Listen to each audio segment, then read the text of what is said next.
how to expand image using AI for free.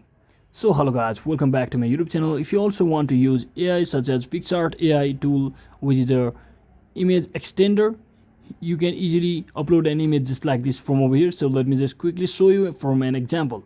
So let's say I want to extend this image over here, so I'll simply first upload an image just like this.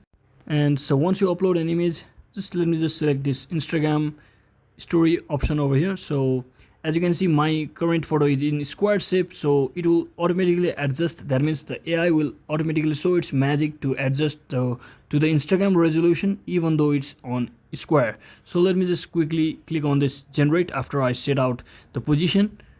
So just tap on this generate button over here and just wait for a few seconds until it generates the elongated or enlarged version of the photo just like this. And you can simply tap on this download button as well to just download your photo to quickly see how it looks. So that is exactly how we do it, guys. I hope this video was informational. If it was, don't forget to like and subscribe to the channel. See you on the next one.